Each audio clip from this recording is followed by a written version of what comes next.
comentar. Vai ser Eu queria nesse... estar botando a causa de onça, mas então, vamos lá. Vai ser nesses termos o diálogo. Vai ser nesse termo. Mas a aula de hoje é rápida, a aula de hoje é divertida. Pelo menos eu acho que é a aula mais divertida, que a gente vai falar de ação.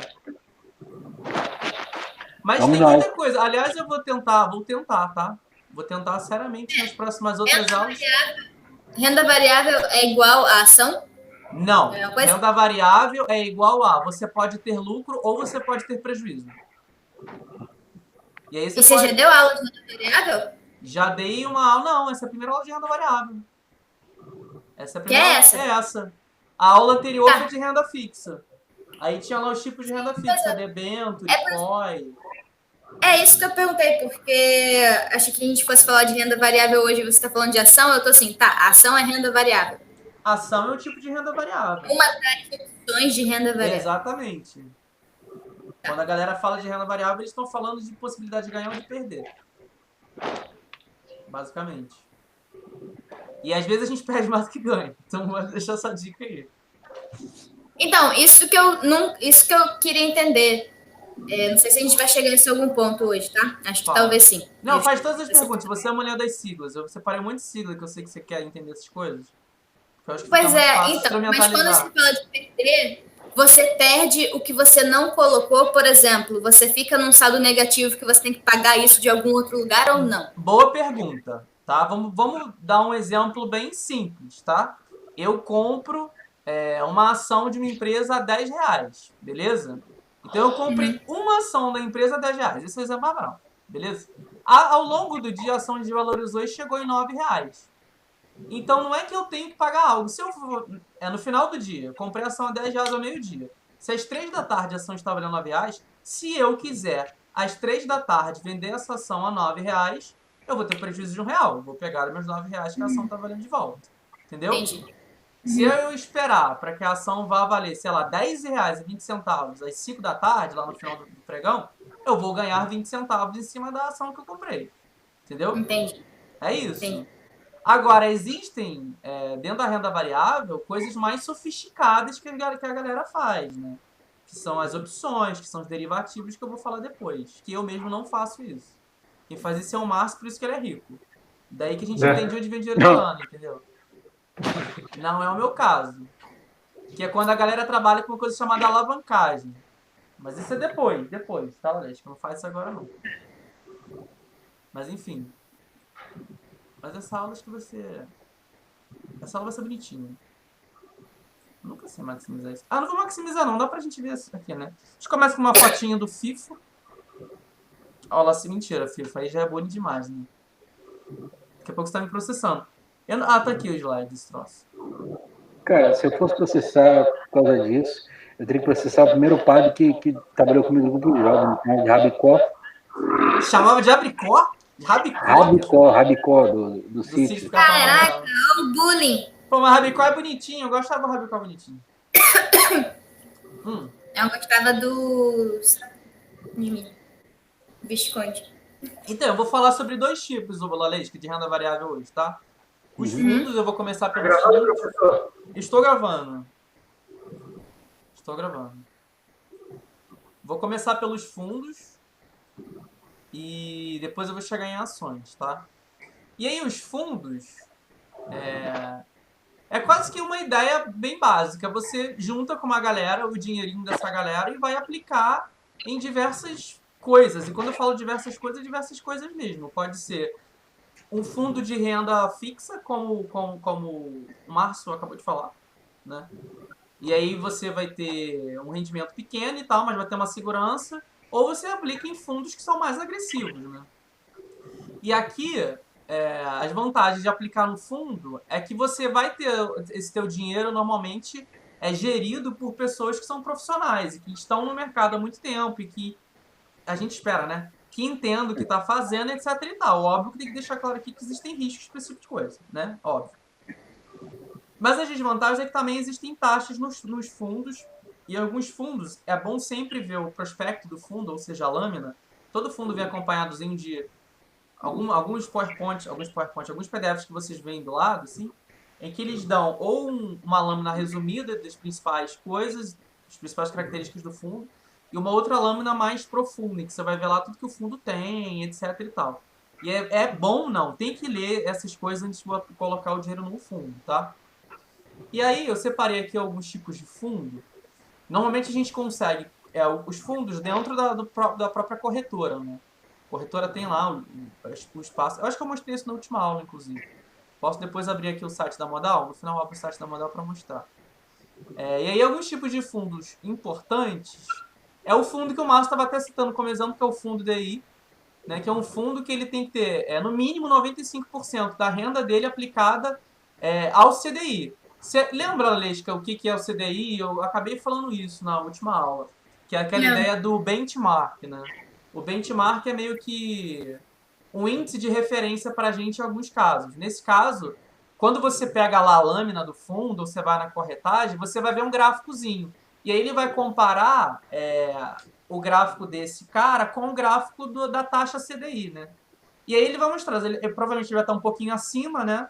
A ideia é essa, ou vai estar um pouquinho abaixo em algum momento também, mas o ideal é que ele esteja muito próximo, porque o índice de referência desse tipo de fundo é o CDI, tá?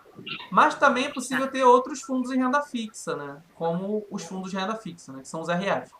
Que são fundos que aplicam outras coisas, por exemplo, Tesouro Direto. Aí você tem uma configuração interessante nesses fundos que é parecido até com a ideia do COI, tá?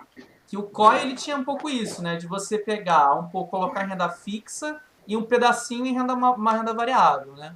Esses fundos, e você é obrigado a ter no mínimo 80% do dinheiro aplicado em renda fixa, tá? E aí você vai pegar esses outros 20% e vai aplicar em outro tipo de renda, normalmente uma renda um pouquinho mais arriscada para potencializar o ganho do fundo, tá?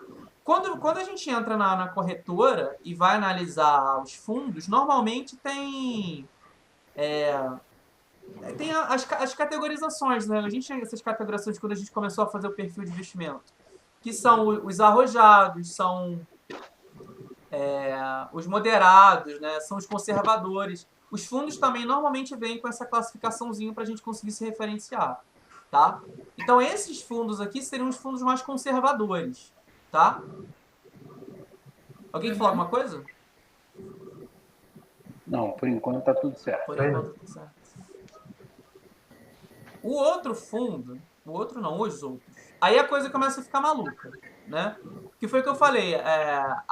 Foi o Alesca que falou isso, inclusive, sobre comprar moeda, né, estrangeira e tal. E o Márcio falou sobre investir em fundos de câmbio. Eu vou até falar isso daqui a pouco. Mas foi o que eu falei. A galera fica fazendo fundo de fundo, né?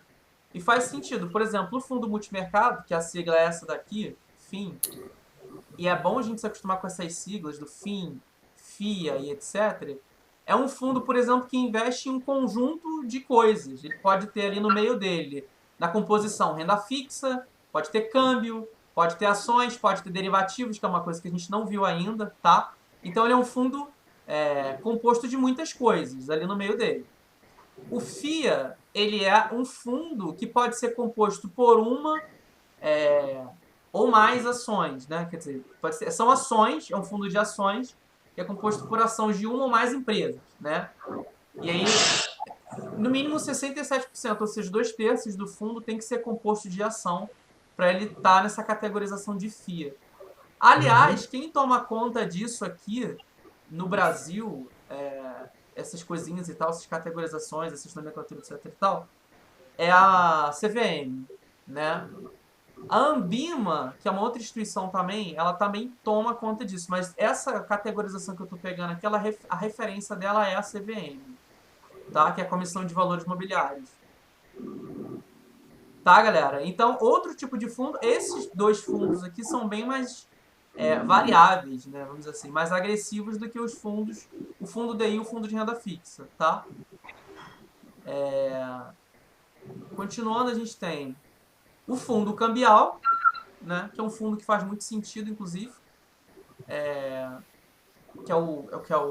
alguns chamam de FC, outros chamam direto de fundo cambial. Eu nunca vi essa sigla FC, mas pesquisando para montar esse aqui eu vi que alguns chamam de FC. Que 80% da grana é investida em câmbio, e pode ser dólar, pode ser euro, pode ser ien, pode ser o que for, tá? E o FIC, que é um fundo de cotas, daí que eu falei para vocês, que é um fundo que investe em cotas de outros fundos. Então 95% desse fundo é composto de outros fundos. Então, eu normalmente vejo essa nomenclatura, que é um FIC de FII e um FIC de FII. Tipo, é um fundo que investe em fundos multimercados ou é um fundo que investe em fundo de ações, tá? Eu dei um exemplo para vocês da... Acho que esse é o nome da corretora. É uma corretora que é empírica, se eu abrir aqui... A Vitrio. Que é uma corretora nova e ela tem um fundo... Ela tem vários fundos, assim, muito legais, muito diferentes. A Vitrio, por exemplo, tem um fundo de cannabis. Que ela investe nos negócios, nas empresas de capital aberto americano que tem negócio em cannabis, sabe? Então, assim, a galera faz fundo de tudo. Mas um fundo específico que ficou separado aqui é o fundo imobiliário. Porque o fundo imobiliário, ele teoricamente é um fundo de imóveis, tá? São imóveis normalmente que pertencem a um conglomerado de pessoas que alugam esses imóveis ou que fazem vendas desses imóveis e tal. Mas ele é diferente porque ele é negociado direto na bolsa com um ticker, tá?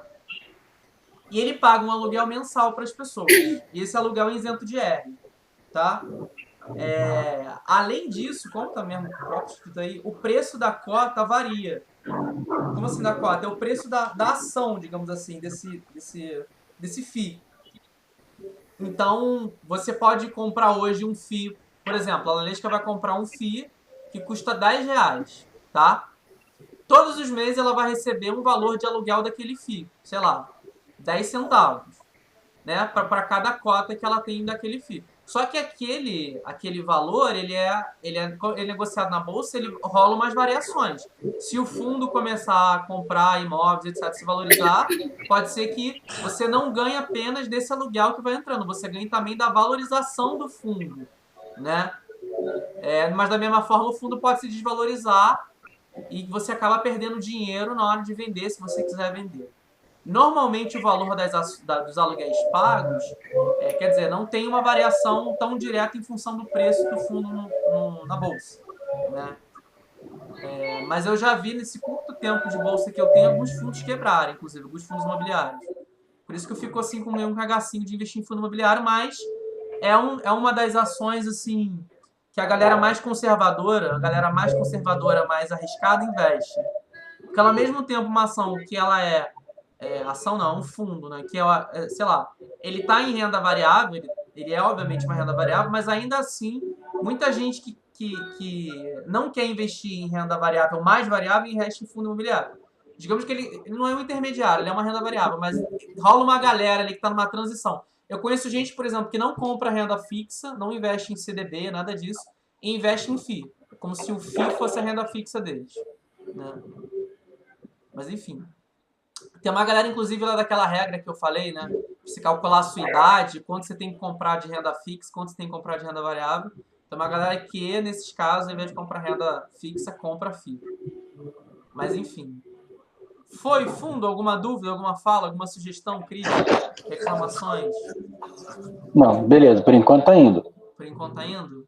Lalesca tá indo? Lalesca tá aí? Ah, ela tá mutada. Lalesca é muito profissional, né? Muito profissionalzinho. Muito bem. Fifo caiu?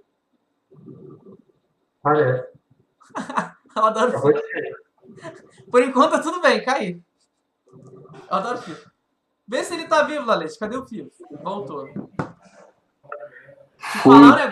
Fui tirar o mute e sair da reunião. Uhum. Bom, eu posso abrir aqui. Depois eu abro aqui a modal.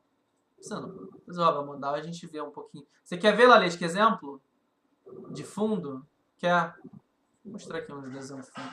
Agora eu já tô com o aplicativo da modal aqui mesmo. Aí depois a gente vai pra ação rapidinho. Depois você joga nesse doodle de Halloween do Google, tá muito legal. Ah, é? Aham. Fifo, joga depois também, é um gatinho preto. É uma aventura com um gatinho preto, joga. Nem sei quem eu sou aqui.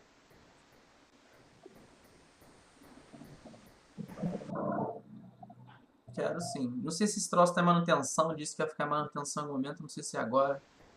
Aliás, vocês já falaram sobre o Pix?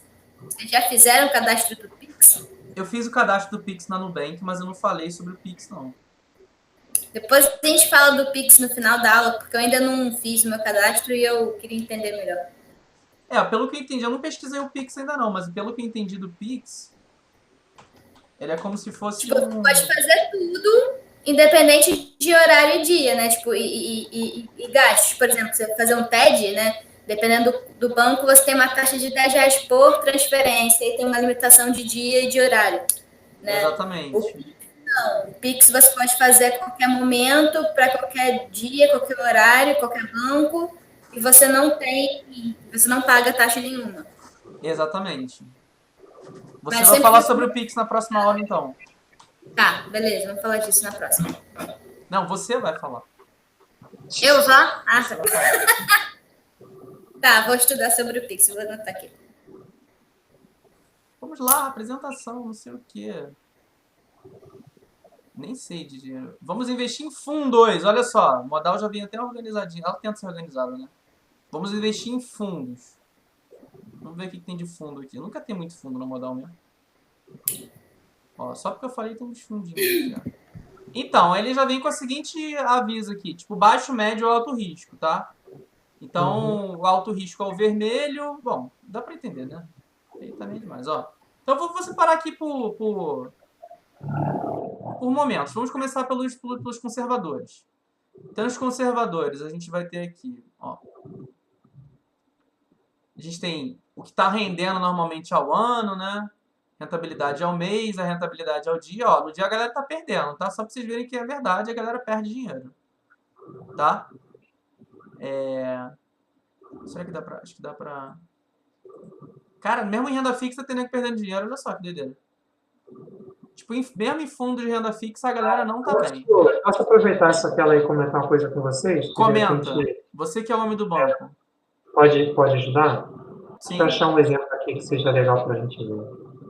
Acho que esse segundo mesmo. BTG Pactual, Yield, PIF, referenciado DI, CP. Tá vendo o último par de letrinhas? CP? CP.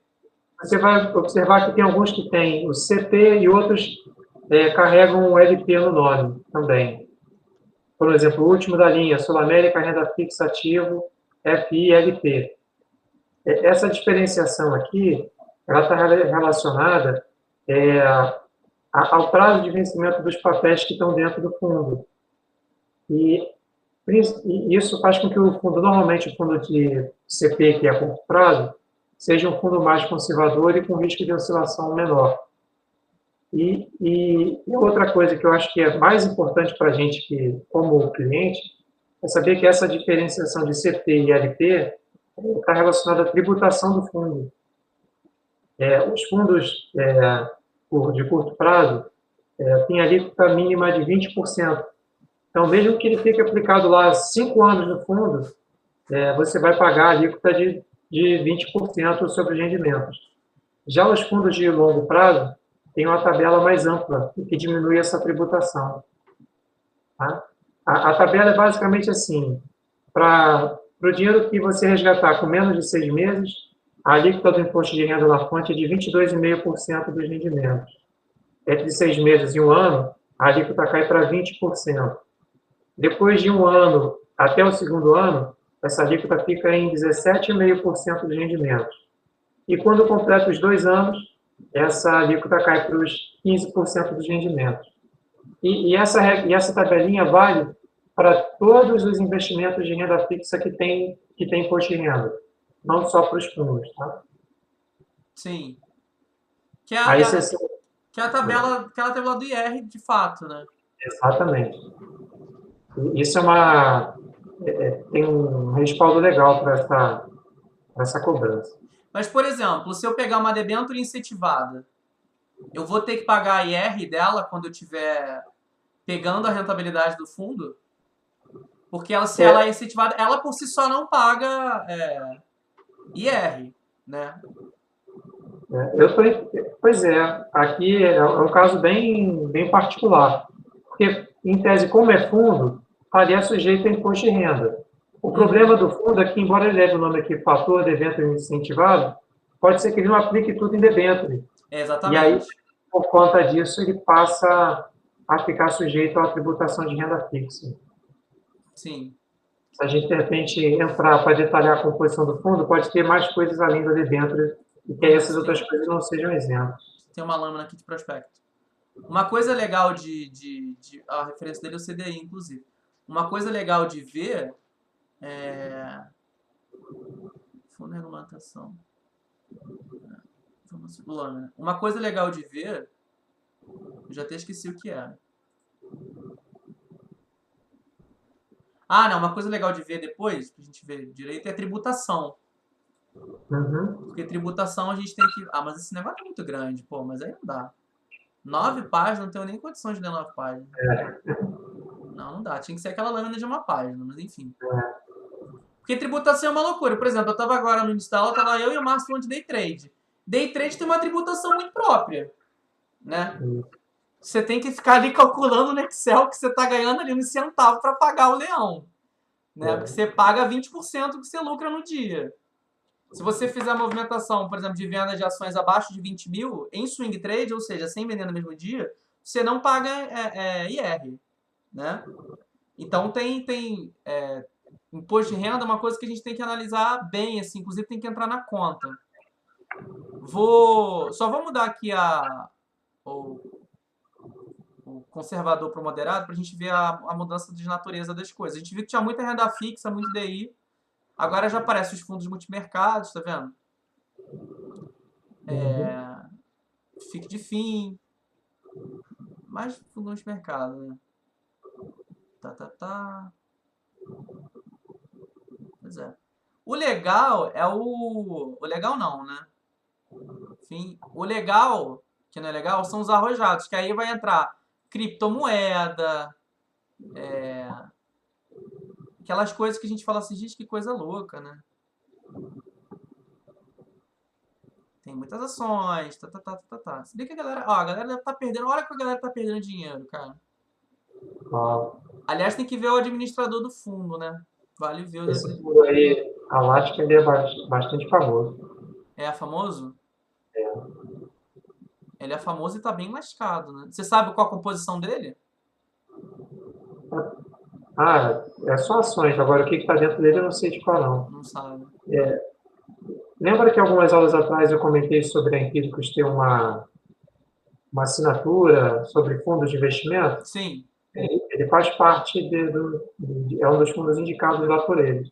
Entendi. Mas ele é um fundo extremamente arrojado, ele investe pesado em ação, concentra muito, então ele tem oscilações pesadíssimas. Mas é só ação? Ele também não investe em derivativo, opção, essas coisas, não? Normalmente, esses camaradas colocam um derivativo só para fazer proteção da carteira. Sim. Ou então, uma posição pequena. Pois é. Mas enfim, galera, esse é o mundo dos fundos, tá? E tem coisa pra caralho aí. Quem quiser, tinha... Deixa eu ver aqui, pegar no ano os maiores. Ó, da mesma forma que você tem aí um prejuízo de 55%, você tem gente que está lucrando 149%. A galera que investiu em criptomoedas. Né? A aplicação mínima também tem 10 mil reais. E aí que foi que eu falei aqui sobre as taxas de administração, tá vendo? Essas taxas de administração são que eles lucram acima do referencial normalmente, né? Entendi. Você vai comentar sobre BDR, Fernando? Só comentar, não? Aham. A hora, Mali, ó. Desculpa, Márcia, não entendi o que você falou. Fala de novo. Você vai comentar alguma coisa sobre BDR? Estou vendo um fundo aqui de BDR. Cara, eu não ia falar de BDR hoje não, mas pode falar de BDR. Não, só para comentar com o pessoal, porque, assim, uma opção nova que apareceu para o investidor, para quem quiser fazer um investimento em ações, e é uma alternativa interessante porque o BDR, ele não é uma ação, mas ele é lastreado em ação e ação internacional. E, se eu não me engano, parece que foi esse mês que a B3 passou a ter, se não me engano, são 500 BDRs diferentes. Então, você pode investir em Apple, Google, aquela lá da China, que eu esqueci o nome. É uma varejista enorme lá da China. Então, tem várias opções de investimento. Você pode investir daqui, sem ter que abrir conta no exterior e estar comprando uma ação estrangeira também. Vou fazer uma aula só sobre BDR. Eu vou pegar pra gente falar de BDR. Até porque é uma coisa que eu quero fazer, eu não fiz ainda. E tá todo mundo fazendo, porque é uma forma até de proteger o dinheiro mesmo, né? Porque a coisa aqui não tá boa. Ele cresce lá fora com o dólar desvalorizando aqui. Tinha um monte de gente migrando para empresas de tecnologia nos Estados Unidos. Com BDR. Tipo, muita gente. Muita gente. FIFA vai falar alguma coisa? Ô, Fernando. Oi, fala. Broto acabou de perguntar aqui para você se você sabe sobre... Quer falar com ele? Ele tá aqui, ó. Dá um oi para ele. Dá um oi para mim, Broto. Aqui. Fifo. O Fifo, sem barba. Caraca, olha E o só. Márcio, nosso companheiro também de finanças. Aí. Deixa eu aparecer aqui.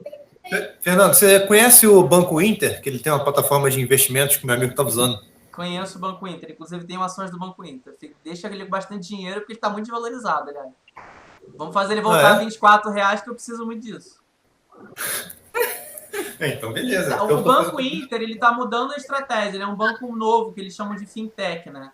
Porque ele tá dando à galera a possibilidade de fazer diferente do que o Itaú, do que o Bradesco, esses bancos fazem. Ele tá ampliando a quantidade de serviços, né? Como, por exemplo, comprar ações. Acho que eles também têm opções de fundo, não tenho certeza. Eu tenho uma amiga que tem Banco Inter, ela até investe por lá. Eu só não sei quais são as taxas de corretagem dele.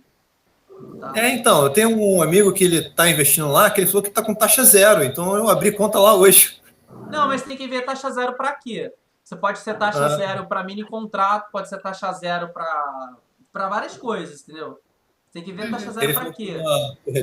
Uma corretora chamada Clear, que ela chegou com taxa zero para tudo. Aí isso fez as outras corretoras também diminuírem as... a que eu uso, mas eu uso mais para ação, na verdade. Você conhece o Inter? Conhece, é concorrência. Ah, é a concorrência do Márcio? O Márcio também trabalha em banco, né, Márcio? Eu não... Márcio é dono do banco. Ele é dono do banco. Nós temos um banqueiro aqui. Você não sabe, isso aqui é uma espionagem. Márcio é dono do banco. Você acha que a Ana é do jeito que ela é por quê? Muito dinheiro envolvido nessa educação dela. Não, mentira. Mas vai, descobre o que o Inter tem aí de novidade. É legal, a galera tá toda indo pro Inter. Mas eu vou falar com ele depois. Pois é. Aliás, eu ouvi uma conversa que me animou muito, não sei se o Márcio sabe, mas eu tenho quase certeza que é mentira, que o Nubank e o Inter iam fazer uma fusão. Quando eu ouvi isso, eu fiquei assim, muito feliz, que eu falei, caralho, meu dinheiro vai voar agora, mas acho que não rolou e nem vai rolar. Acho que o Nubank vai ser comprado por algum banco grande, não sei. Mas o Nubank acabou de fazer fusão com a Isinvest. Mas a Isinvest é corretora, né, na banca? Ah, com a Isinvest? Foi isso mesmo, né? Que merda. Mas o Nubank não tem capital aberto, né? O Nubank não tem capital aberto. Não tem capital aberto, acho que não. Aliás, esse é o primeiro ponto para falar de ação, né? Que quando uma ação nasce, falando de ações agora, já voltando às ações, quando uma ação nasce, que uma ação é como se fosse o menor pedacinho de uma empresa possível de ter, né? Sem você ter que abrir capital, ir no cartório e blá blá blá blá blá blá blá blá blá.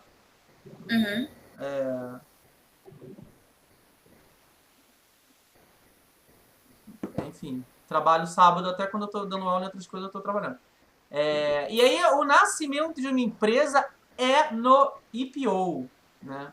Que é quando ela vai para o mercado fazer a oferta primária dela. E aí quando você tem conta em corretora, a corretora fica te mandando vários e-mails dizendo, ele vai rolar IPO, se você quiser fazer reserva, a ação foi calculada nesse valor, não sei o que, não sei o que lá.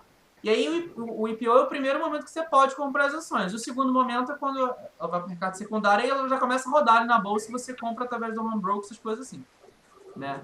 Mas as ações chegam na bolsa dessa forma, né? Elas fazem lá o processo delas, vão na CVM, calculam valores de mercado, e fazem os seus IPOs. IPOs, né? Não pode. E aí, uma coisa importante de falar, essas são as principais, mas existem outros modelos, tá? que é como ganhar dinheiro em cima de uma ação. Que uma coisa que eu tinha dúvida, sobretudo quando eu comecei, era, tá, eu vou comprar uma ação, mas eu vou fazer o que caralho com isso? Então, a forma mais básica de conseguir dinheiro numa ação eu compro um determinado valor que vale X e vou vender num valor que vai estar X mais N, né? Sendo N positivo, se Deus quiser. E eu vou ganhar nesse movimento de venda, né? Eu vou comprar por um preço, vou vender por um preço mais caro e eu ganho dinheiro dentro desse movimento, que é óbvio. Só que essa não é a única forma de ganhar dinheiro com a ação, né? Existem dois movimentos que são os mais conhecidos. O primeiro, que é o dividendo, que é uma coisa legal, né? Toda empresa que está na B3, ela é obrigada a dar, a dividir o lucro líquido dela com os seus acionistas, né? E quando você tem uma ação de uma empresa, você é um acionista dessa empresa, né? E existe uma outra coisa também, que são os juros sobre capital, que algumas empresas, para atrair um pouco mais de investidores, elas pagam juros sobre capital em alguns momentos ao longo do ano, né? Então, se você investe, por exemplo, o Bradesco, eu sei que ele paga juros sobre capital mensalmente. Eu só não sei quanto, até porque eu não invisto em Bradesco. Mas aí Fala. Os juros sobre o capital é o que rendeu, né? É o que rendeu naquele período de tempo. É como se fosse um valor agregado ao dinheiro. Ela fala assim, olha, eu sei que você me deixou um dinheiro aqui, eu sei que você é meu acionista, então eu vou te dar um dinheirinho aqui para compensar esse trem. Não é muito dinheiro não, tá? Tô falando assim, de centavos ali por ação. Não é parecido, né? A ideia, tá? A ideia. É muito complicado falar isso, até porque é um mercado muito específico em termos de nomenclaturas. Mas o fundo imobiliário, ele tinha um movimento parecido, né? Todos os meses o fundo imobiliário te dá um valor como se fosse o aluguel dos imóveis que você tem. Algumas ações de algumas empresas fazem esse mesmo movimento. Tem uma empresa que eu tô lembrando aqui, que ela é um pouco até famosa, não sei se o Márcio conhece, que é a Taesa, né? A Taesa, ela é uma empresa de energia e aí ela tem esse movimento de pagar bem todos os meses, né?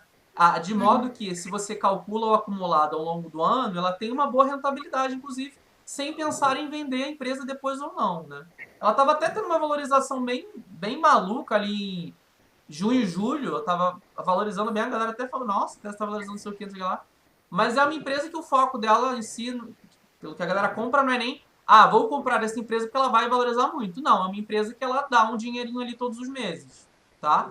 Mas é isso também, da mesma forma que você ganha. Aliás, quem compra esse tipo de empresa pensa não só em ganhar dinheiro mensalmente, mas também imagina que essa empresa vai valorizar ao longo do tempo, né? O que é ótimo, sem dúvida nenhuma. Mas não é a única forma que ela tem de ganhar dinheiro, tá? Aliás, da mesma forma que ela pode valorizar ao longo do tempo, ela pode desvalorizar ao longo do tempo também. Vídeo Fernando aqui que tá falido, quebrado, não siga o meu exemplo. Quer alguém falar alguma coisa? Márcio quer falar alguma coisa? Não, o que houve? É o seguinte, tem uma diferenciação aqui na ponta para a gente como investidor, que entre dividendos e juros sobre capital, que é de novo a questão da tributação. O dividendos, se você tem uma ação e ela te pagou dividendos, esse valor que você recebeu, ele é isento de imposto de renda, porque a empresa já recolheu o imposto sobre esse dinheiro que ela separou para pagar os acionistas. Já o juros sobre o capital próprio, ele não é isento de imposto de renda. A empresa que tem lá um benefício diferente, ela faz uma transação diferente no cálculo dela de imposto, e aí, às vezes, para ela, acaba sendo mais interessante pagar juros sobre o capital do que dividendos. Então, por isso, esse é um dos lados dessa diferenciação. Fala.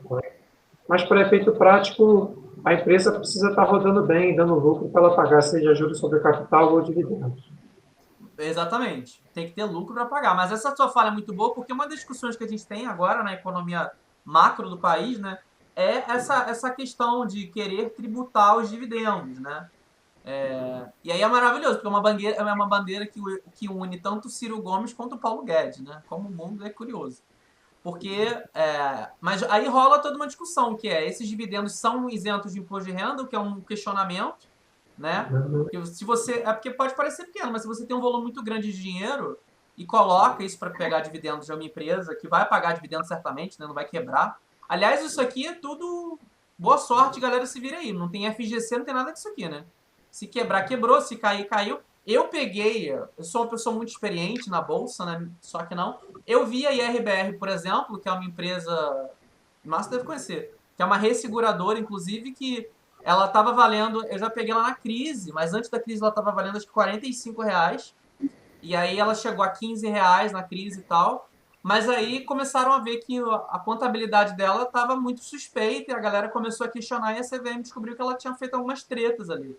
Então ela foi uma empresa que saiu ali dos 15, 12, eu cheguei a ver a IRBR a 12 e chegou a R$5. Então assim, as coisas saem do controle muito rápido com ações, então tem que tomar cuidado. E ninguém vai chorar por você vai chorar sozinho. Mas continuando. Fala. Não, só tava rindo Pois da é. tragédia. Eu também ri, mas ainda bem que eu vendi essa empresa. Aliás, foi a primeira empresa que eu comprei quando eu entrei na bolsa, IRBR. Aí peguei uns centavinhos ali numa oscilação dela, vendi, depois fiquei assim, ainda bem que eu saí. Mas é uma coisa meio louca, cuidado. Aí tem tipos de ações, né? As ações ordinárias são dois tipos, basicamente. São as ações ordinárias e as ações preferenciais. As ações ordinárias são ações que, basicamente, dão direito a voto, né? E as ações preferenciais é aquelas que dão prioridade no recebimento de dividendos. Em geral, a galera prefere na bolsa, tá? Então, é a minha experiência nas bolsas. As ações preferenciais, tá? Agora, existem empresas, por exemplo, que não têm essa distinção, só tem um tipo de ação, tá? Aliás, eu conheço a empresa CCR, por exemplo, uma empresa que só tem um tipo de ação, ela não tem ordinária preferencial.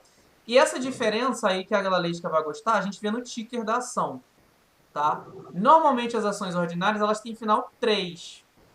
E normalmente as ações preferenciais têm final 4. Ainda existe algumas ações com final 11 que são uma composição entre ordinárias e preferenciais. Eu estava pesquisando antes de vir para essa aula, mas eu também vou pesquisar, sobretudo na hora que eu estiver falando de BDR, como o Márcio falou. Algumas empresas no Brasil já têm esse final 11 sendo empresas estrangeiras, tá? Mas esse é um assunto que eu não pesquisei tanto assim, então eu não vou falar. Mas, em geral, as empresas que eu já investi, que tinham o final 11, eram empresas que tinham uma composição entre ordinário e preferencial. Por exemplo, a Taesa, que foi uma empresa que eu acabei de falar. O ticker dela é Taesa 11, TASE11, tá? Márcio, quer falar alguma coisa?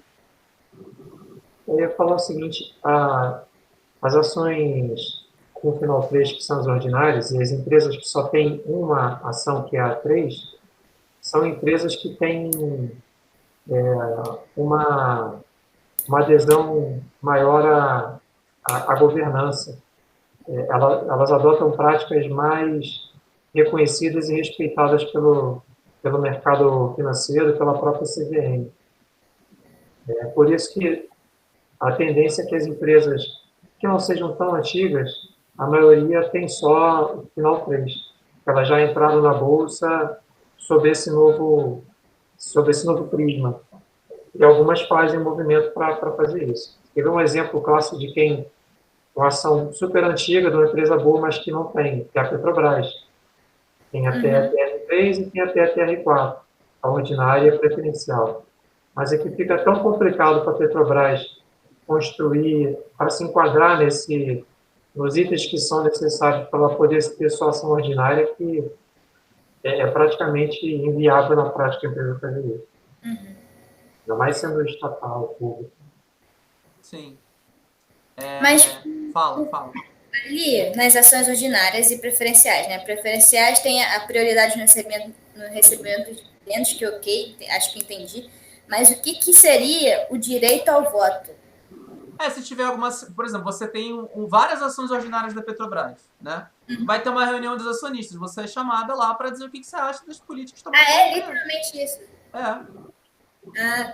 Você se torna uma acionista da empresa. Então você tem que ir lá falar o que você acha que tá rolando, entendeu? Tipo isso. Você é sócio da empresa. Você é sócio da empresa. Sim. Só que aí a sua participação, sei lá, você tem um lote de 100 ações da Petrobras, o seu voto vai representar 0,0000. Mas eu botar lá. Exatamente. Ou então você pode comprar muitas ações da Petrobras. O problema é que a Petrobras... É muito complicado a gente falar isso, porque Petrobras, por exemplo, você pega os maiores volumes da bolsa, você compara o volume de ações da Petrobras, Vale, porra, até tu conseguir 1% de Petrobras, brother, tu já faliu. Assim, tu vai viver só pra comprar isso, tu não vai comprar 1% de Petrobras.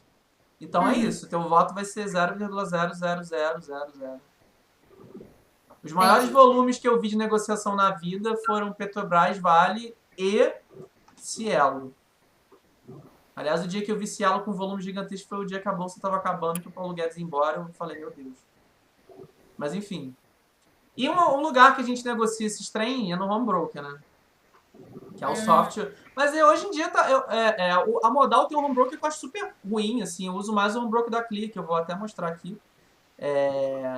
Que são os exemplos na prática. E agora eu acho que está bem intuitivo até esse trem. Eu vou abrir até o home broker aqui da Modal, já que eu tô aqui. Operar na web ou profissionais, né? Qual é a diferença entre o home broker e o day trade? Não, então, o day trade o day trade ou o swing trade é, na verdade, a maneira com a qual você está operando. Um day trader, por exemplo, um day trader mesmo, né? Não um day trade. O day trade é uma operação que começa e termina no mesmo dia. Um day trader é um profissional entre aspas, né? Profissional que vende curso no Facebook, que se especializa em fazer essas compras e vendas no mesmo dia, né? Betina? Hã? É a Betina? Não é nem a Betina, é aquela galera que fala que vai pagar o croissant como operação. Não sei se você já viu. A galera chega na padaria, meu croissant e meu café dá R$70. Eu vou pagar com day trade. Aí eles fazem day trade, entendeu? Porque o mundo é assim. E aí eles fazem day trade no home broker. Exatamente, entendeu? Esse home broker, pra mim, é o pior de todos, que é o da Modal. Eu acho uma bosta, não vou nem usar. Não tô entendendo nada. Nem eu, mas é muito mais intuitivo o outro home broker. Eu vou acessar esse aqui novo daqui, que eu acho que tá bonitinho e tal. Só que hoje, como não é dia de mercado, agora vai todo mundo descobrir minha data de nascimento. Valesca não vai fazer macumba com a minha data de nascimento, não. Ah, tá. É 15 de julho. Valesca é foda, Valesca Eu não lembrava que era julho, Fernando. Vou guardar. Tem um monte de gente que faz em 15 de julho. Paloma faz, você, Broto faz, mas Broto já é leonino. Márcio faz em julho? Eu lembro que a Ana falou que todo mundo na vida dela também era canceriano. A irmã dela é canceriana, eu acho. Acho que a mãe dela... A mãe dela é canceriana. Você é o quê?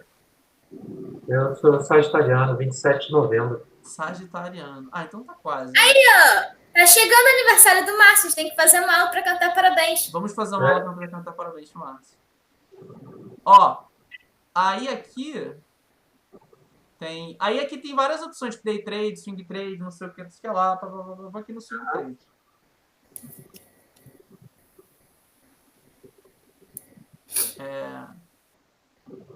O home broker é diferenciado em função do tipo de operação que você vai fazer? Na Clear, sim. Tipo, na Clear, ó, aqui, por exemplo, é o do swing trade, que seria o que eu mais uso. Vou nem mostrar o desastre que tá esse aqui não, porque nem eu queria ter visto, mas tudo bem. E aí aqui você vê o preço das coisas. Por exemplo, aquilo ali. Aliás, uma outra coisa que eu não falei. Se você colocar no ticker, ó, o final F, você vai comprar no fracionado. Porque é isso, galera. A gente é pobre, entendeu? A gente pode comprar no fracionado. Não tem problema comprar no fracionado. Os lotes no fracionados vão de 1 até 99, né? Agora, os lotes sem o F, supõe-se que você está comprando 100 daquela cota, tá? Então, se o negócio vale R$10 e você vai comprar um lote, você está gastando R$1.000 naquela compra, tá? Fiquem atentos. Agora, tudo bem também, porque, tipo, eu comprei, então, eu tive um ganho ali, saiu de R$10 e foi para 10,20. Então, eu ganhei 20 centavos em cada cota, né? Então, R$20. Aqui eu vou pegar aqui, sei lá, vou pegar aqui o Banco Inter. O meu Banco Inter tá até comprado no F. Era uma ação que eu tinha. E aí aqui ele vai te mostrando, por exemplo, a quantidade de ofertas que tem no livro. Isso aqui tá ruim porque tá... Pegar Petrobras 30. Aliás, eu não invisto mais em Petrobras. Aqui também é o que tava, né? Porque essa operação já tá fechada, né? E aí a gente fica com uma discrepância muito grande no livro de opções, né? Porque, por exemplo, aqui quem tá dando... aqui é o que tá dando mais próximo daqui, né? Normalmente esses valores casam. Aqui a galera que tá vendendo no mínimo a R$19,60. E aqui quem tá comprando tá pagando no mínimo, o máximo tá pagando é R$18,85. Mas aqui você pode vir, ó. Aqui você pode escolher se você vai fazer uma compra, se você vai fazer uma venda, tá? Acho que eu não vou poder fazer a operação porque o mercado tá fechado. Poxa. Vou comprar, por exemplo, 200. Vou pagar... Mas tem isso também de não funcionar no fim de semana? Não funciona no final de semana, não. Funciona de segunda a sexta. Segunda a sexta, e aí tem os horários... Aí aqui tem operações a mercado. A mercado é o valor que tá rolando limitado. Eu vou colocar limitado. Você pode fazer... começar a mandar ordem, acho que a partir de 9h45. 15 minutos antes do mercado abrir, já abre uma coisa que eles chamam de leilão. E aí você já consegue mandar ordens e tal. Mas oficialmente o mercado abre às 10, né? E aí ele funciona até às 5. Aí acontece o seguinte, 5 para as 5, ele entra num leilão ali, e aí de 5 até as 6, ele entra tipo o que eles chamam de pós-mercado, mas dá para fazer negociações desse pós-mercado também. Aliás, eu já fiz negociações desse pós-mercado, sempre me lasquei, não recomendo... Não, mentira, podem fazer, eu que sou burro. E aí vocês botam aqui quanto vocês querem, tipo... eu vou comprar 300 ações da Petrobras, mas eu só quero pagar R$15. Aí eu venho aqui e boto para comprar. Essa ordem vai ser enviada? Isso não pode ser enviado. Mas aí você compra... Eu estou comprando 300 ações a R$15 cada ação. Tá? Então aqui eu estou pagando... Essa ordemzinha aqui de brincadeira tem R$4.500 pensado dentro dela. Tá? E aí eu coloco aqui a minha assinatura eletrônica. Sempre que você faz uma conta na corretora, você ganha uma assinatura eletrônica, né? Eu não vou botar minha assinatura eletrônica aqui porque eu não quero que essa ordem seja dada, mas eu vou... Se eu quiser salvar para fazer várias coisas, eu meto em enviar e tá resolvido. Tá? E assim, é basicamente isso. Tem essa nova coisa da Clear, tá até boazinha, porque dá pra gente... O aplicativo do celular também tá bem legal, tá funcionando bem. O anterior não funcionava tão bem, não recomendava. Esse agora tá funcionando bem. E aí você pode ver as variações do livro, dava também para ver o gráfico, mas acho que como tá fechado o mercado, não dá para ver o gráfico. Mas é basicamente isso, sim.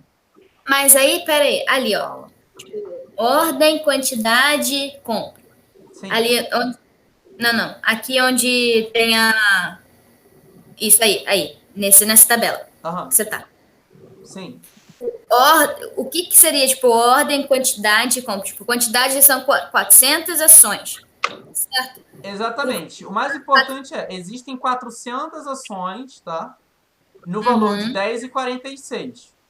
E aí você vai passando. Existe 1K de ações, ou seja, 1.000 ações a R$10,40. 200 ações a R$10,30. Tá? Então essa é exatamente essa ideia. Normalmente outros livros mais organizados, eles colocam inclusive aqui do lado o código da corretora que tá operando, entendeu? Agora eu não vou lembrar, né? Acho que a Modal é 16, a Clear não sei o quê. Tem os números lá, mas não importa tanto. O que importa é isso aqui. Aliás, a galera que faz uma coisa que não é nem day trader, é scalper que chama. É uma galera que faz várias e várias operações no dia, mas eles fazem essas operações olhando os livros, né? Para ver se tem muito mais força compradora ou mais força vendedora, para determinar se vai comprar, se vai vender, o que vai fazer da vida. Aqui, se a gente fosse analisar, por exemplo, aqui tem uma ordem a 3,8K de venda em 11,2. Né? É uma ordem pesada. Aliás, esse papel da Trisul estava até bom de comprar nesse preço. Mas como meu dinheiro é negativo, nesse momento eu não vou comprar nada. Façam como o Márcio e tenham dinheiro guardado, não façam como eu.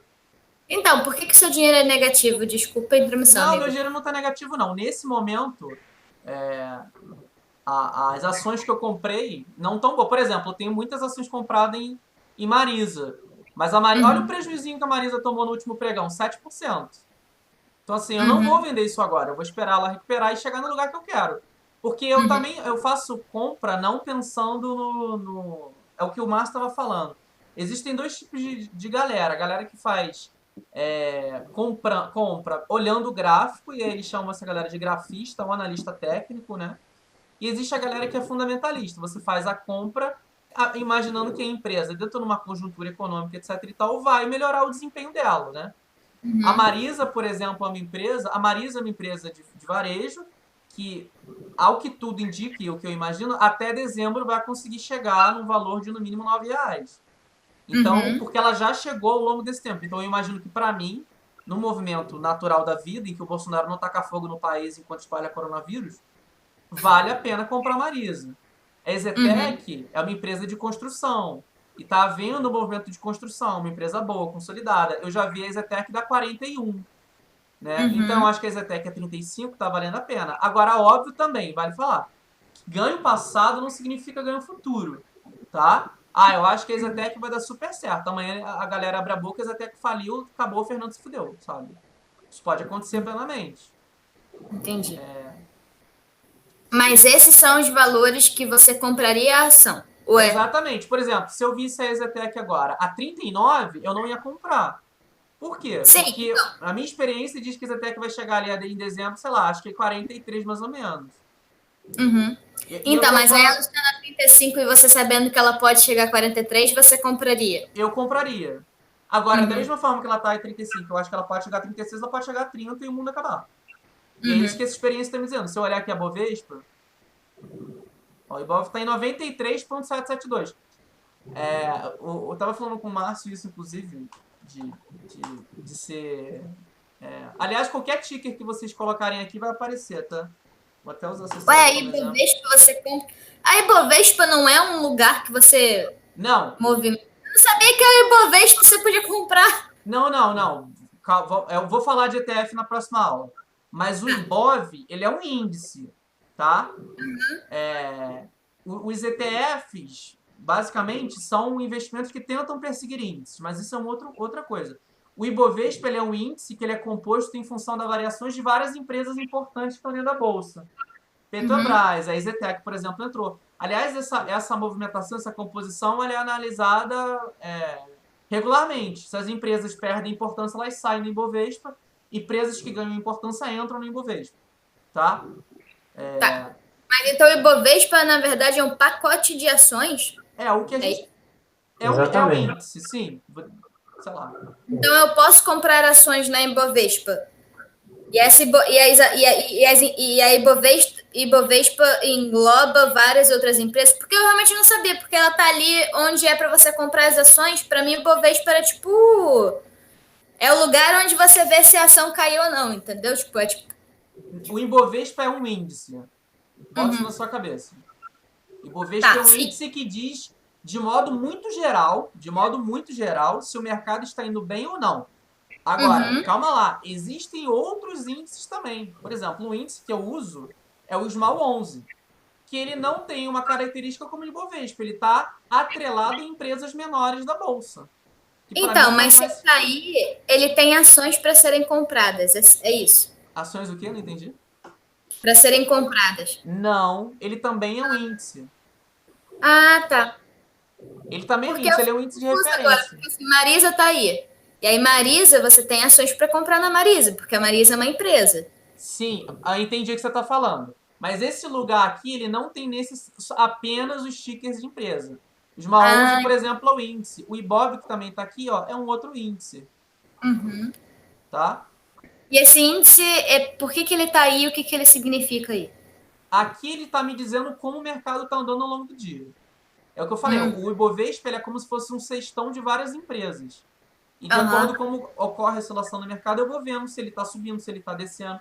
Porque aí, por exemplo, eu não quero ficar abrindo o meu home broker o tempo todo para ver o que está acontecendo. É mais fácil eu pegar, por exemplo, eu tenho aqui o Investing, eu abro e vejo o que está rolando no Ibovespa. O Ibovespa está subindo, então é possível que as ações também estejam. O Ibovespa está caindo, então é possível que elas também estejam. É como se ele fosse um sinal macro do que está acontecendo, tá?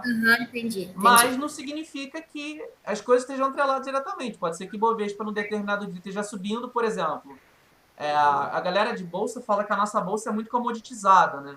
E é verdade, sabe? A Petrobras e a Vale, que são duas empresas de commodities muito fortes, sobem num dia, tá? Mas aí o dado do varejo foi uma merda.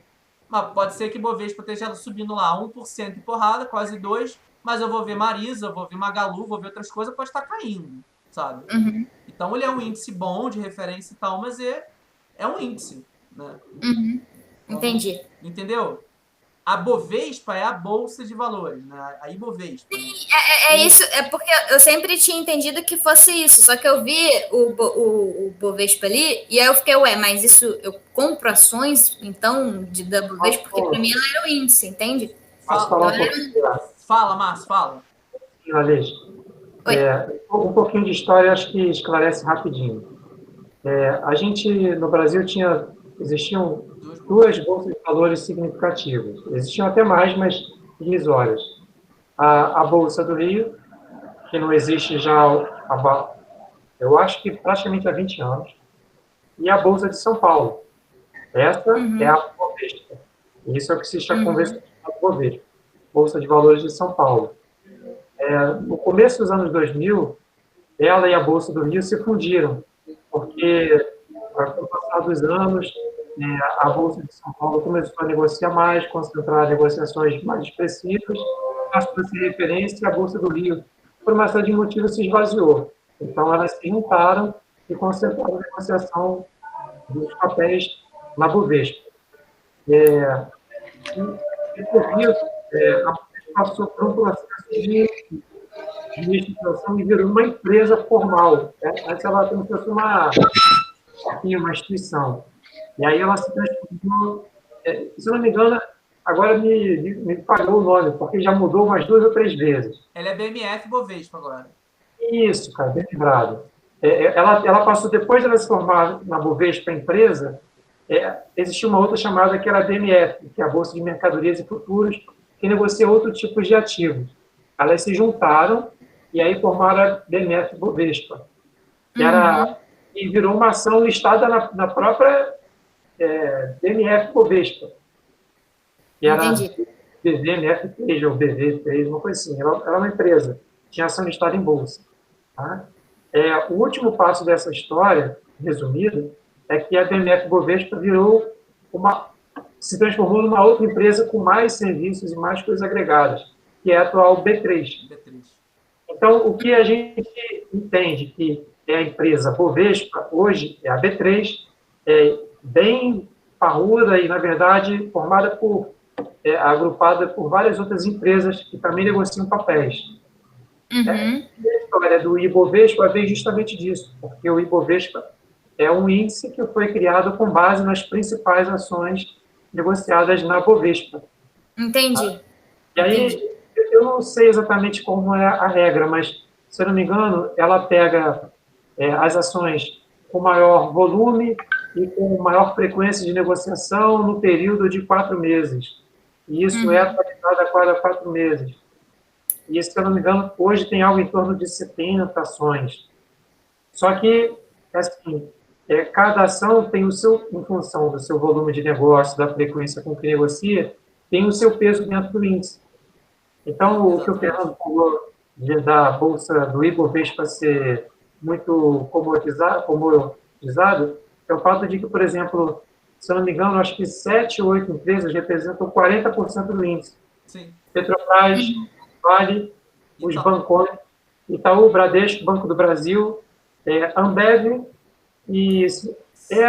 mas não deve ser mais, era a BR Foods. Eram as 7 principais empresas, 40% do índice. Então, para onde esses papéis principais andarem, eles tendem a arrastar o índice.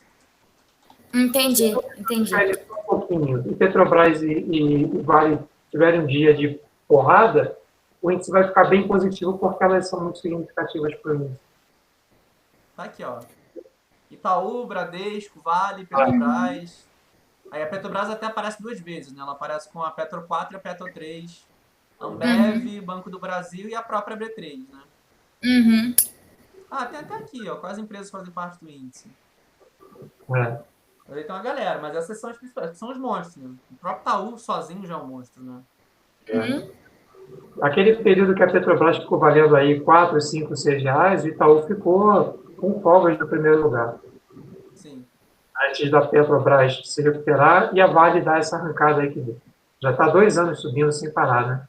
A Vale tá R$60. Não, teve momentos durante esse mês de outubro, né? Eu que acompanho mais de perto, porque, enfim, tô me lascando, que a Vale segurou o índice, como a galera chama, né?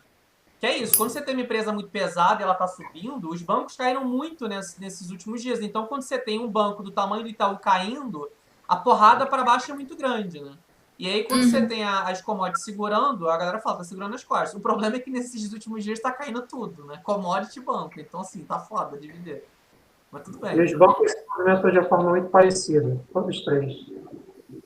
É bem parecido. Se você olhar o histórico de preço deles, você vê um movimento muito parecido. Claro que cada um com o seu valor. Mas o movimento de subida e de correção, eles são muito... São quase que você sobrepõe um com o outro. Pois é. Mas enfim, o que eu ia falar, o que eu ia mostrar é isso, por exemplo, nos últimos. Por isso que eu fiz a fala de que ganho passado não significa ganho futuro, não significa mesmo.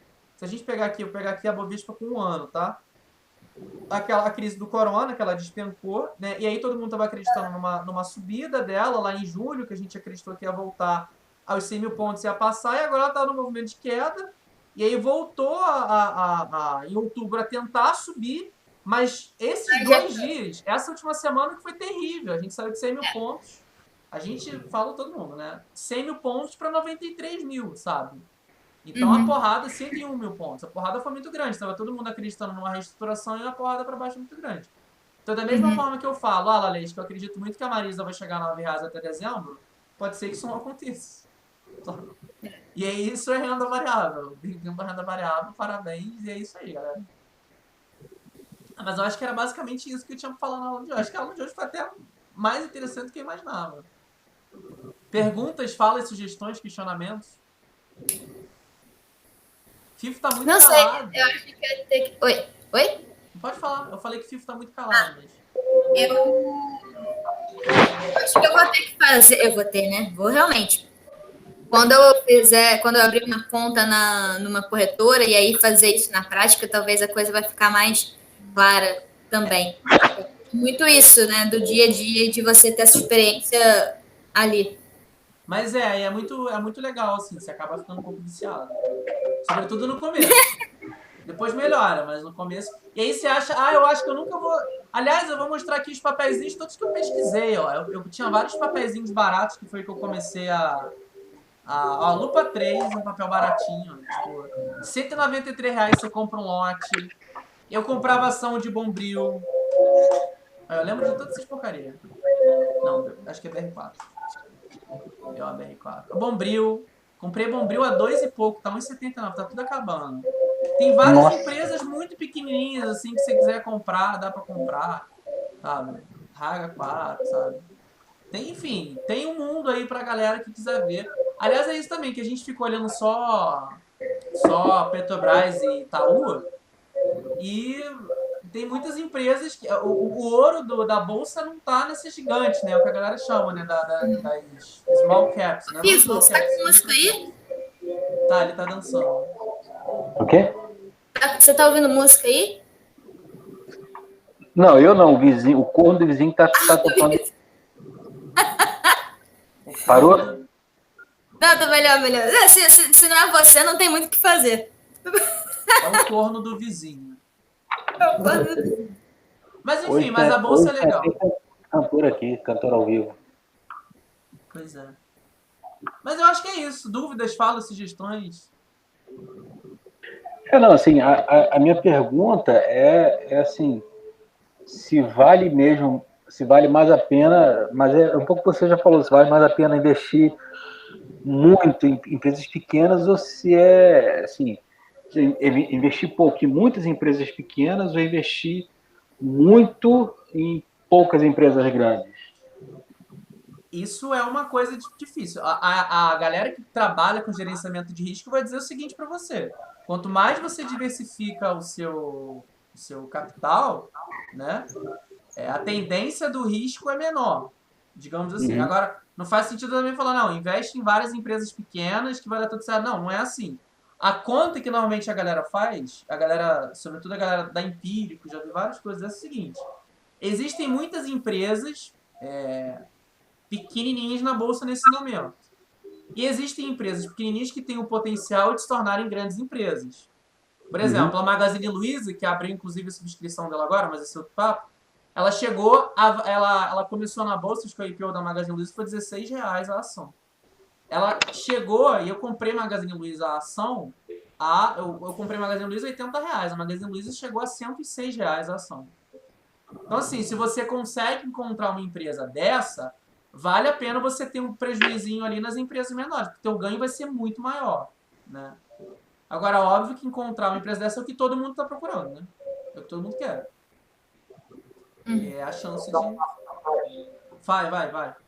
Eu acho que ajuda a quem está começando, porque eu fico imaginando assim, a principal dúvida de quem vai começar são tantas opções que você paralisa.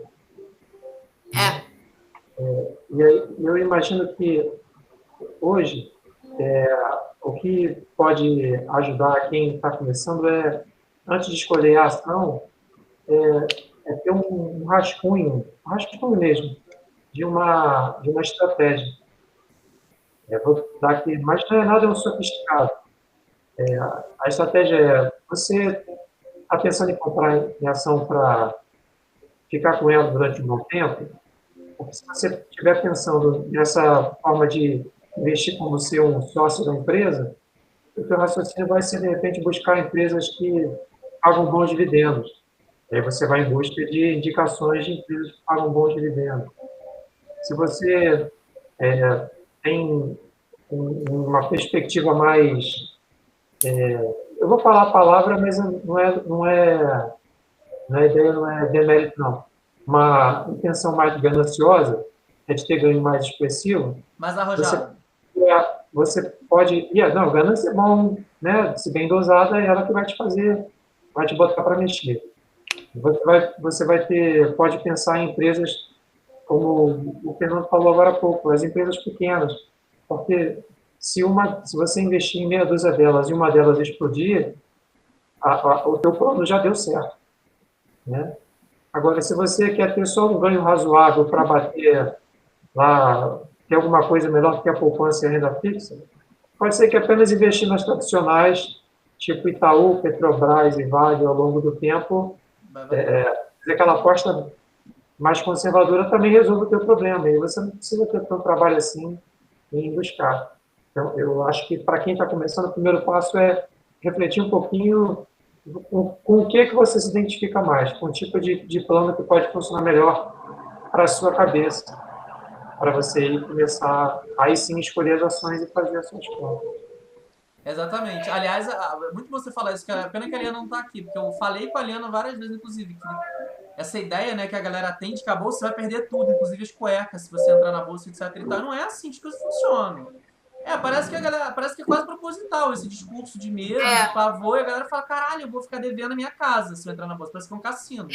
É um tabu, né? Eu sempre achei que bolsa de valores era uma coisa para as pessoas ricas, porque elas nunca iam ficar pobres investindo ali, porque se eu pego meu dinheiro e coloco, e de repente a minha ação desvaloriza, então quer dizer que eu vou ter que tirar dinheiro da minha conta corrente para pagar essa desvalorização. Mas isso não existe. Não. É o quanto eu botei R$10 ali, agora esse negócio tá valendo 5, mas foram os R$10 que eu já tinha que eu botei ali. Sim, exatamente. Tá, e uma outra pergunta. Comprei a ação de manhã, comprei a ação às 11 horas, ela estava valendo 5. Deu 4h30 da tarde, ela está valendo 15. Eu consigo vender de qualquer jeito ou preciso arranjar comprador? Você consegue vender de qualquer jeito. Não, aí que você está perguntando uma coisa chamada de volume, né? Por exemplo, quando você vai lá negociar, existem ações que tem muito volume. O que significa isso? Tá todo mundo o tempo todo comprando, vendendo. Entendeu? Agora, existem ações que têm um volume menor, né? Aí você tem que analisar. Por exemplo, se você vai pegar... Se você consegue uma ação que uma hora tá valendo 5 de manhã e à tarde tá valendo 15, aí eu não entendi. Se você quer vender ela por 15 ou se a ação de fato vai estar naquele momento valendo 15, né? Esse é um cenário... Não, sim, a ação de fato aumentou. Que não seja 15, que seja 7, mas eu tenho uma porrada dela. Tenho uma porrada de títulos dessa ação e quero vender. Eu consigo vender de qualquer jeito, eu preciso arranjar quem compre. Não, você consegue vender de qualquer jeito. Os livros, eles organizam isso. Tá todo mundo o tempo todo comprando, entendeu? Então, em todas as corretoras, eu posso vender para o Márcio, que está operando lá no Banco do Brasil, e para a Lalesca, que está operando na Easy Invest, e para você, que está operando sei lá onde. Isso daí é o de menos. Ter comprador não é o problema. O tempo todo você vai conseguir dar ordem para vender e comprar essas coisas. Só se o volume for muito baixo. Existem umas coisas absurdas que valorizam, assim, R$500 no dia, que assim, eu não recomendo ninguém entrar, não, tá? Isso aí é uma... Não façam isso. Então, mas aí pegando essa situação, tá? Por exemplo, você comprou, ou até, vamos fazer o de aumento primeiro, depois a gente faz o da queda. A gente tem uma ação de uma empresa X que, de repente, ela dispara, e aí você comprou ela por 5 e ela tá valendo 8. Tá. E aí, qual é a estratégia dentro do mercado? Você vende todas essas ações para você ter esse lucro em cima do valor da compra que você teve, e aí você pode pensar em investir esse dinheiro num lugar, ou você segura essas ações. Isso é muito relativo, isso casa com o que o Márcio falou. Eu vou te dar um exemplo. Eu comprei uma empresa, as ações de uma empresa que chamava Lynx. A Lynx 3. Não sei se o Márcio conhece a Lynx. Conhece a Lynx. Cara, a Lynx eu comprei porque eu gostava da ideia da empresa. Era uma empresa que produzia software para o varejo, que era líder do mercado na América Latina. Na época que eu comprei Lynx a R$23. Na época eu não tinha nem dinheiro, eu comprei no fracionado. Me arrependo profundamente de ter tido dinheiro naquela época, porque eu comprei a ação e aí... Eu lembro exatamente como foi. Eu queria ficar com a ação, porque eu acreditava na empresa, não sei o quê. E aí, no dia do balanço, ela atrasou o balanço, a ação caiu um pouquinho mais, mas eu achava que a Lynx ia chegar ali até os R$30 até o final do ano. No dia da ação, a Lynx anunciou uma fusão com a Stone, que é uma empresa de cartão de crédito americano, não sei o quê. A ação saiu de 20, ela estava na época 25. Ela saiu de 25 e chegou a 38 em um dia. E aí você fica no que você está perguntando. Na época eu gostava muito da empresa, mas o que estava correndo foi, ela vai ser incorporada pela Stone, a Stone vai comprar e vai pagar o valor X, que foi o que ela tinha calculado lá, para os acionistas de Lynx. Ou seja, o valor X que ela estava prometendo pagar era 32, a ação estava 38 na hora, porque estava um fogo no cu do cacete. Eu vendi a ação. Mas por quê? Porque havia ali um cenário indicando que, para mim, naquele momento, fazia sentido vender a ação por aquele preço. Mas, FIFO, por exemplo, muita gente deve ter comprado a Magazine Luiza a 16 e ela chegou a 20 e vendeu. Só que se você acha que a empresa tem condições de render muito mais, você segura e vai vender assim como ela chegou. Então é muito relativo esse processo, sabe? Eu comprei a ação pelo preço da valorização, vou comprar, vou vender. Não sei, sabe? Não é assim que as coisas funcionam. É o que o Márcio falou muito bem. Qual a sua estratégia? Porra, a minha estratégia é conseguir uma rentabilidade X todos os meses. A ação bateu isso? Foda-se, vou vender, conseguir minha rentabilidade esse mês. Beleza. A minha estratégia é ficar com essa empresa porque eu acho que ela vai ser foda daqui a 5 anos, vai ser líder de mercado. Por que você vai vender empresa? Você tem que comprar mais da empresa. Eu conheço gente na internet que compra Banco Inter, aliás, manda o Broto continuar comprando o Banco Inter. Porque compra o Banco Inter porque acredita no Banco Inter, sabe? Não é porque tá barato, porque tá caro, é porque acha que você é uma empresa foda mesmo. Então tá comprando o Banco Inter, sabe? Então é isso. Qual a tua estratégia para esse momento? Acho que é por aí, sabe? Não tem um certo de comprar e vender. Acho que o momento certo de vender ação, posso dizer qual é pela minha curta experiência burra. É o seguinte, quando você vê uma IRBR da vida. A IRBR estava ali, que foi essa empresa que teve problemas fiscais, sabe? Você está vendo que a empresa não está bem, você está vendo que vai ter um problema na empresa, é melhor talvez você vender. Ou então quando a empresa vai perder espaço de mercado por uma questão natural. Um exemplo clássico disso é a Cielo. A Cielo é uma empresa que vem perdendo valorização há muito tempo porque ela era a rainha das máquinas de cartão no Brasil e ela foi perdendo espaço, porque vieram outras fazendo outros propósitos, etc e tal. Sabe? A própria Stone é um exemplo de concorrência. Então aí talvez valesse sentido. Ela não ia ser tão importante, mas assim, sabe? Mas eu acho que é isso. Entendeu? Não tem certo nem errado. Tem o que você quer nesse momento. O que eu quero nesse momento é um governo bom, entendeu? Um Ministério da Fazenda decente, que não tem, mas tudo bem. Era só o que eu queria. Porque senão a gente vai chegar a 88 e eu vou chorar muito. 88k. FIFA, 88k, FIFA. Meu Deus. Aliás, o momento de compração é agora. Ou não. Tá em queda, né? É. Porque tem uma frase muito boa que a galera de economia fala que é no fundo do posto é um alçapão. E às vezes tem mesmo. Você vai pra casa sem carro. Tinha uma ação que eu comprei, por exemplo, a Aliar, que é uma ação de uma rede de hospitais, né? De exames, etc e tal. Que o mínimo que eu vi ela dar durante todo esse tempo foi 10,20. Eu falei, cara, é o que a gente chama de resistência, né? É a resistência e o suporte. O suporte dela eu falei, cara, o suporte dessa ação é 10,20. Ela não vai passar 10,20, não vai. Chegou a 9,60 na última semana, eu tô bem triste, então... E você pode acompanhar, né, se você fazer pesquisa, você tem um histórico desse gráfico de variação. Se você vier no Google, você consegue isso de todas as ações. Aqui, por exemplo, a H4, não vou pegar a H4 não, vou pegar aqui a Aliar pra você ver que eu não tô mentindo. Aliás, a Aliar eu vi ela... É que nem o Google Trends, só que é o Google Trends das ações. Aqui, a Aliar chegou a 12,25, não. A Aliar já chegou no ano, se eu botar aqui. Ela deu um pico ali, ela chegou a 12,55. Não, ela chegou a mais, é que ele tá aqui no diário. Ela já chegou a 12,80, sabe? Aí eu consegui comprá-la por... Depois ela desceu, subiu não sei o quê. Acho que eu tenho comprado nela, sei lá, 11,70, uma coisa assim. E agora ela tá no buraco. Então assim, galera, não recomendo. Aliás, também é uma outra discussão a galera que faz gerenciamento de risco e coloca stop loss, né? Eu não faço isso, mas porque eu não tô com pressa de vender nem perder dinheiro. Por mim pode ficar ali.